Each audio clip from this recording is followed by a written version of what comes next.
Hi, everybody. Welcome to the 100 Pounders meeting. It is Wednesday, the 1st of November, and today I'm absolutely delighted to welcome Dawn B. Dawn first came to OA around about, I think, circa 1978, and she's here with us today from Irvine, California to share her experience, strength, and hope. Dawn, I am going to leave it up to you now. Take it away. Thank you so much. My name is Dawn B., and it is just absolutely a joy to be here with each and every one of you today. I consider it such a privilege. It is absolutely a miracle to be here. And I am not kidding when I say miracle. I started back in OA back in I believe it was in January of 1978. And I was 19 years old. I was telling everybody I was 18, but actually did the math this morning, and I was actually 19 years old when I came in. And what happened was a professional doctor came over from Mayo Clinic to our college where I was going, and he worked with people with obesity issues. And somebody asked him, what's the best program out there for losing weight? And he gave it some thought, and he said, well, for the long haul, I would say Overeaters Anonymous. And I said, that is for me. I have no idea what that is, but that is for me. And so I found a meeting and went to a meeting, and I have been a member. I always considered myself a member for all of these years, but I have to confess that for a number of those years, the only one who knew I was a member was me. But I have been a member since then, and I did the math again today, and that's been 45 years, if you can believe that.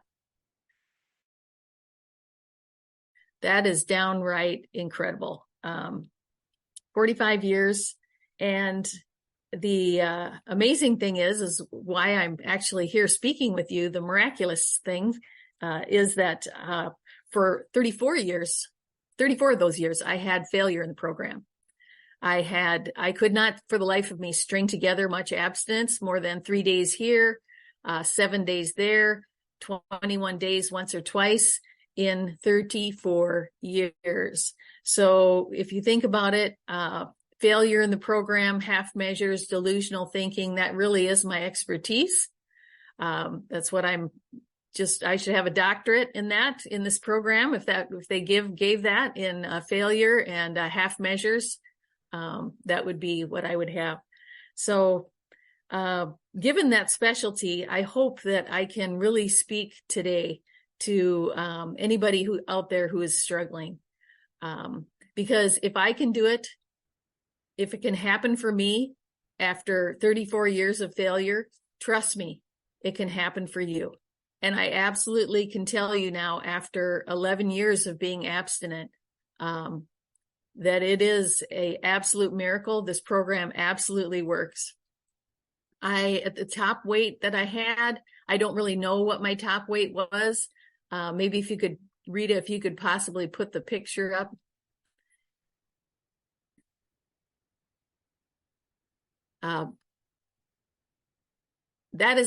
That picture there is not my top weight. I have purposefully destroyed all of the large pictures that I had of me when I was at, the highest weight. And then the one on the right is a more recent photo.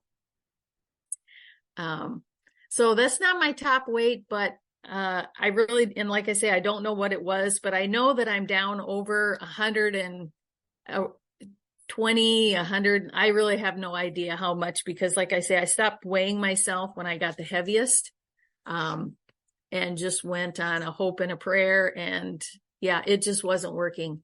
At the end, I could barely make it up a flight of stairs. I had to stop multiple times, huffing and puffing. My heart was doing all kinds of strange things. And I was just living a life of hell. I really was. I was fighting everything and everyone. I was, my husband didn't know who he was going to get, if he was going to get angry, Dawn, or if he was going to get I was riding a emotional roller coaster, and it was just, it was a hellish existence. It really was. And I'm just so grateful for this program. I am so grateful for abstinence. And it is absolutely a miracle, an absolute miracle. So, it took me for a long, long time to get abstinent and to remain abstinent. Now, like I say, it's been 11 years. I am also a mother, and I'm down to a normal body weight. I wanted to say that as well. And I'm abstaining and doing so happily. So the food isn't calling to me. I'm not white knuckling it. It's not a struggle. It's simply the most loving thing I can possibly do for myself. And that is an absolute miracle. I just would never, ever believe that I would ever get to the point where I wouldn't be white knuckling it, where I wouldn't be feeling like I'm underwater and I can't wait to get above the water so I can breathe again. I just wouldn't have believed that would ever be possible, but it absolutely is possible day after day, year after year. It is the most loving thing that I can do for myself. It's the most loving, peaceful way of life. And I am truly living a life beyond my wildest dreams. I truly am. I am a mother. I have 4 young adult children. 3 of them have autism, 1 very, very severe. Both my sons may never live on their own. The 2 that are higher functioning also have mental illness. They have schizoaffective disorder. My husband is a cancer survivor. He's on a feeding tube, and he has ongoing chronic health issues. But absolutely, because of this program, I am living a life beyond my wildest dreams. Not because my circumstances have changed, but because my attitude about my circumstances has been transformed through the working of the steps and through the relationship with my higher power. And it's simply a beautiful, beautiful thing. All thanks be to my higher power. So I can't believe it, really, to go into my closet and have one size of clothes is just an absolute miracle. To not have all these different sizes there, is just, never thought I would. It is an absolute God success. It is not my success. It is my higher power success. So what happened? What people will ask me, well, what happened? What was it that made the difference for you? And all I can say is I finally got to the point where I realized, oh my goodness, this is life or death. This will take me out. The writing was on the wall. Like I say, my heart was doing all kinds of weird things. My knees hurt, my hips hurt. I was in, pain. Emotionally, I was not there for my family. I was a rager. I would make up reasons of why I could fight so I could stay away from my family, so I could go and eat. It was a hellish existence. It was a lonely existence. And I came face to face with the fact that this is going to kill me. It may be, and all I have to look forward to is a lot more pain and a tremendous amount of suffering and an early death. That's really all I have to look forward to. And so for anyone out there who is struggling, all I can say is in the beginning, I needed personally to clearly identify all of my alcoholic foods and behaviors and put them down 100% and grab hold of this program with all the enthusiasm that a drowning person grabs a life preserver and work this like my life depends on it, because it absolutely does. And that's what I did. And it's a beautiful, beautiful thing. Once I did that, there was an amazing sense of calm around the food. It was like where I thought only chaos was ever going to be possible for the rest of my life. It was like the sea was calm, and it was a strange thing to have neutrality around the food. And it's amazing, amazing gift. And because my disease gets worse, never better, the foods that I thought were once abstinence, I'll continue along, and certain foods will start to kind of, I'm thinking about that a little too much. I'm really wanting a little more of that, and so I believe that's a normal part, because our disease gets worse, never better, to then find things that were once abstinent to now say, you know what, God, please help me to just take this off my list and put this on my red light food list, because, it's just, it's become an issue for me. And so I believe that's a normal part of my disease. So this is such a beautiful program. And for me, I wanted to direct our attention to page 62. I love this chapter, how it works. Back in the day when I first started, that's how they started the meetings, where they always read chapter 5, how it works, starting with, rarely have we seen a person fail who has thoroughly followed our path. And I can say that today, that if you thoroughly follow this path, you will recover. This program absolutely works 100%. So, for me, this really boils down to, when I came into program, I was seeking my ease and comfort from food. I put the food down, and then I realized, wow, you know what? I am seeking my ease and comfort from trying to control others and circumstances.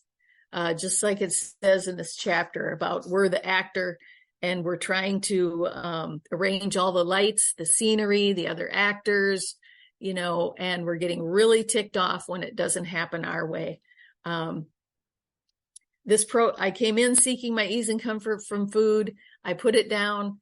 I realized I'm trying to seek it from trying to control others and circumstances. And this program has taught me that I now have a beautiful practice of seeking my ease and comfort from my higher power.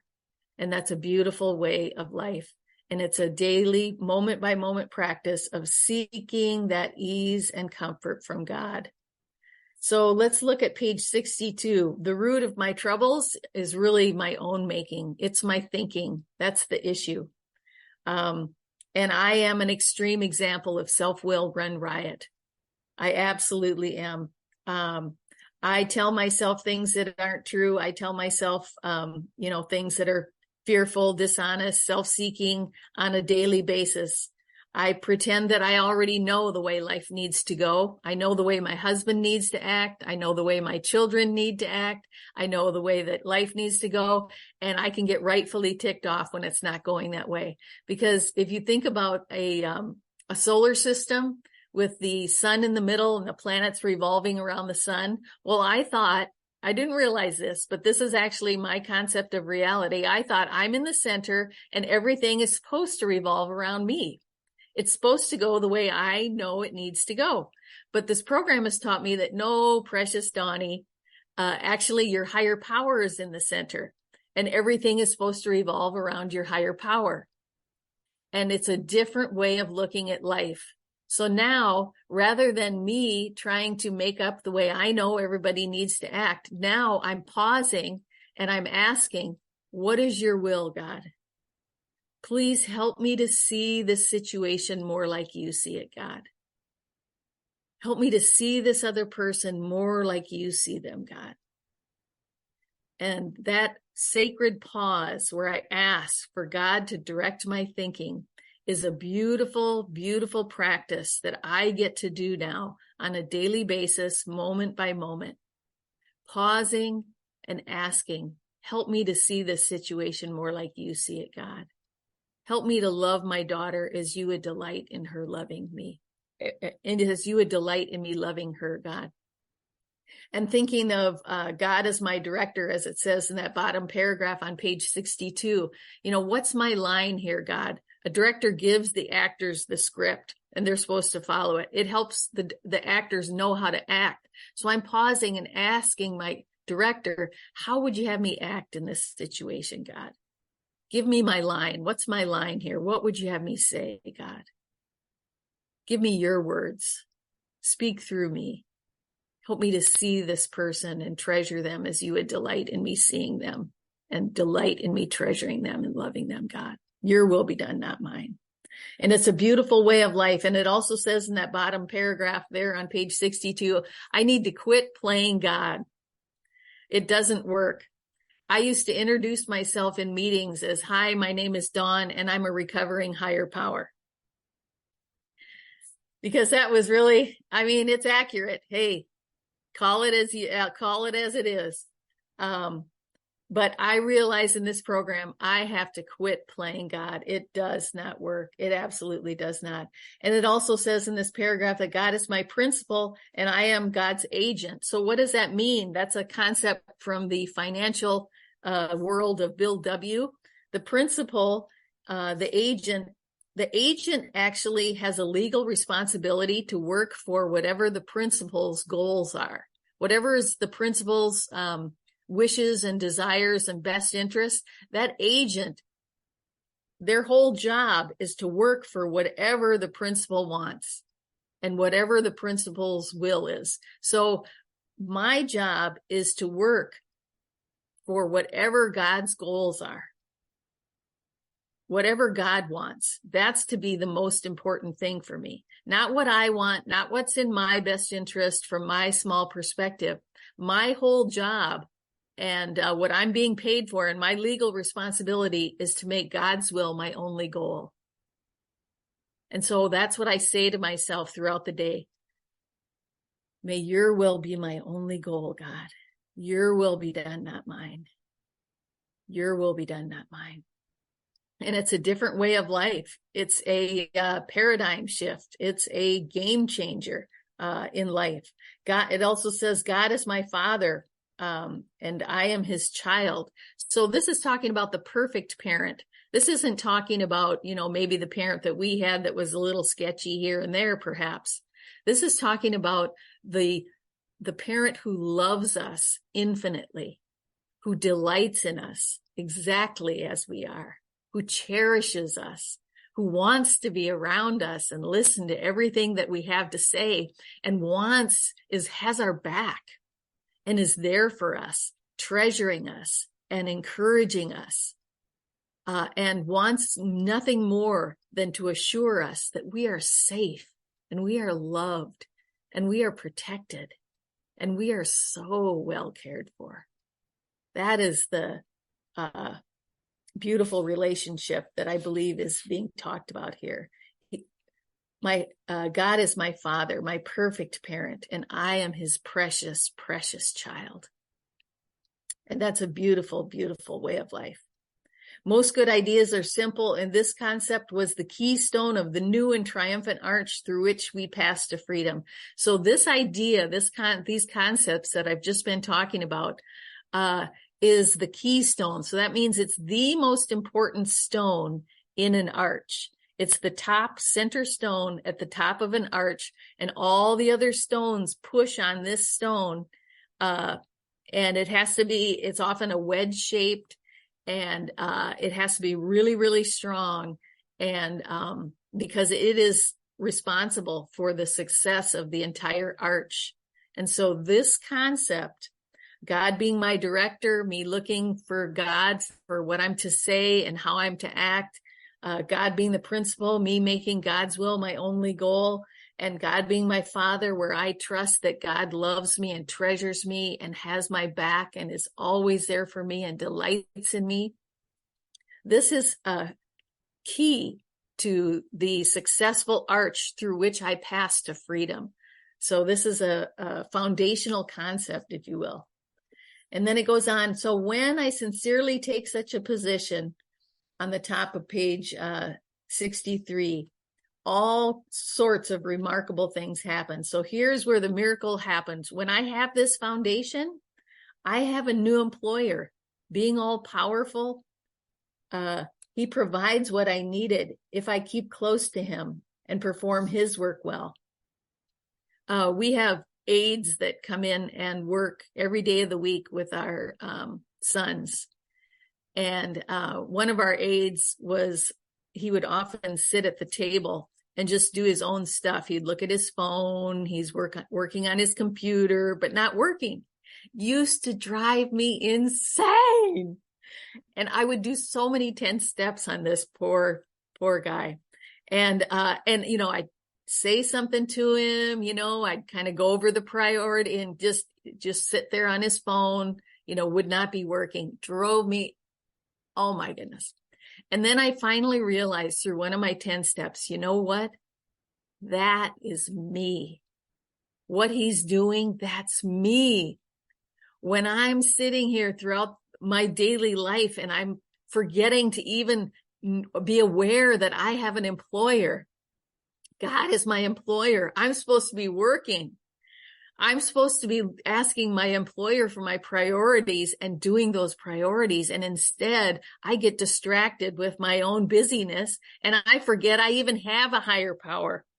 And I try to think it's all on my shoulders. I think it's all up to me, that I got to work it out, that I got to fix it, that I got to do this, and I'm totally distracted in my own little world. My husband told me, you know what? It's like we have spiritual autism. Our young son, he would, just be off in his own little world. It was really, he would not look us in the face. And so we would often be saying to him, look at me, eyes on me, eyes on me. We would often say to him that. And my husband commented, that's like what God does for us.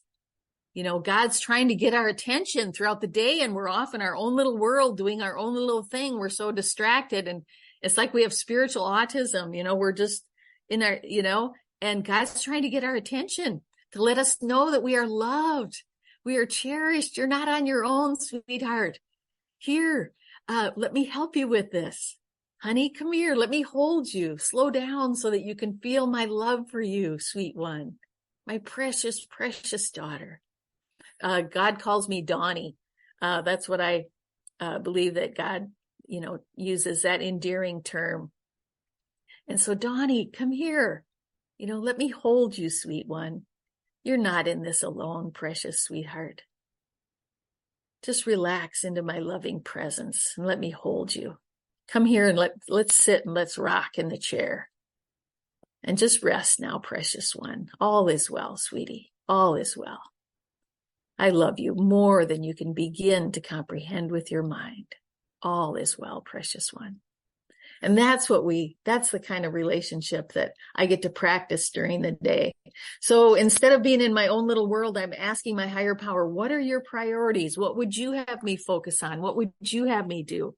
And when we do that, we become less and less interested in ourselves, our little plans and designs, those things that we make up in our minds that we know the way life needs to go. And we put those aside and more we become interested in seeing what we can contribute to life. And when we do this, we feel a new power flow in.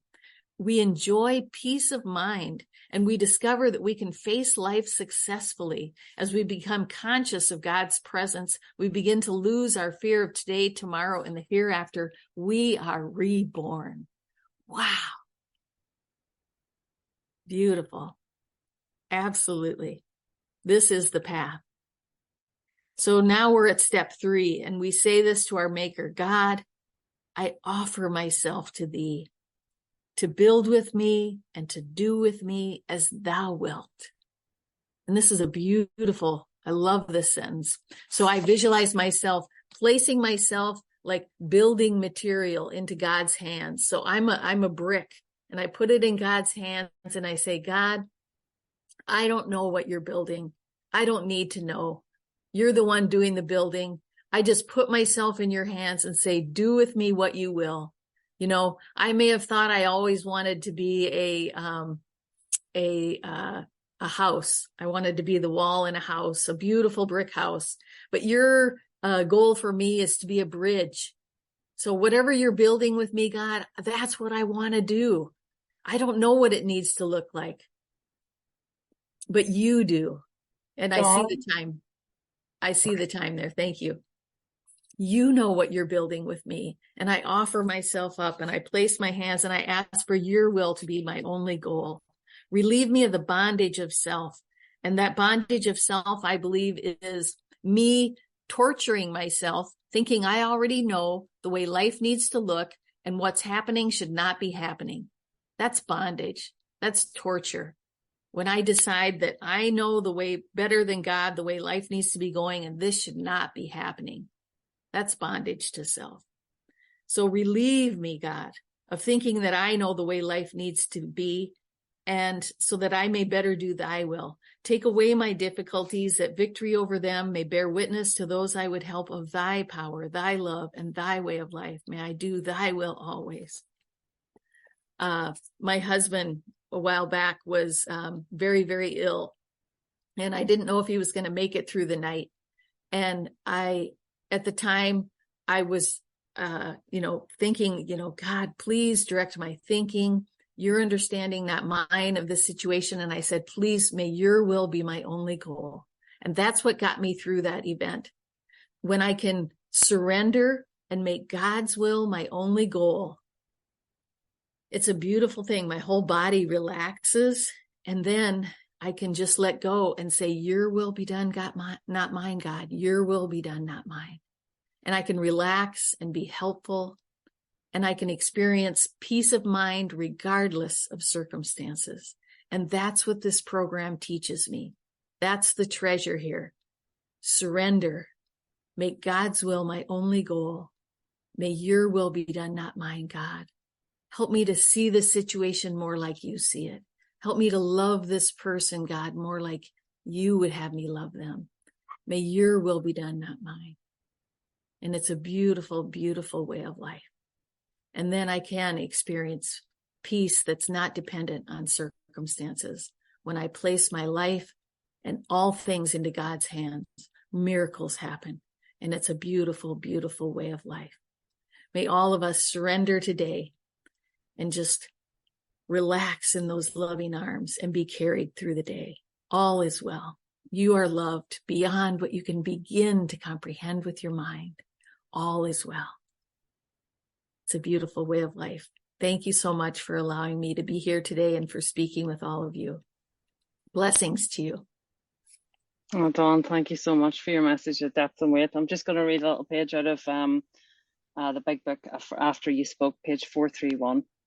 I have a wonderful job that most days I appreciate. I am active in AA service work and have both a sponsor and several sponsees with whom it is a privilege to work. All of those are gifts from God. I express my gratitude by enjoying them. I once knew a woman who was crying before a meeting. She was approached by a 5-year-old girl who told her, "You don't have to cry here. This is a good place. They took my daddy and they made him better." That is exactly what OA did for me. It took me and it made me better. For that, I am eternally grateful. So we'll stop the recording there. If we just give the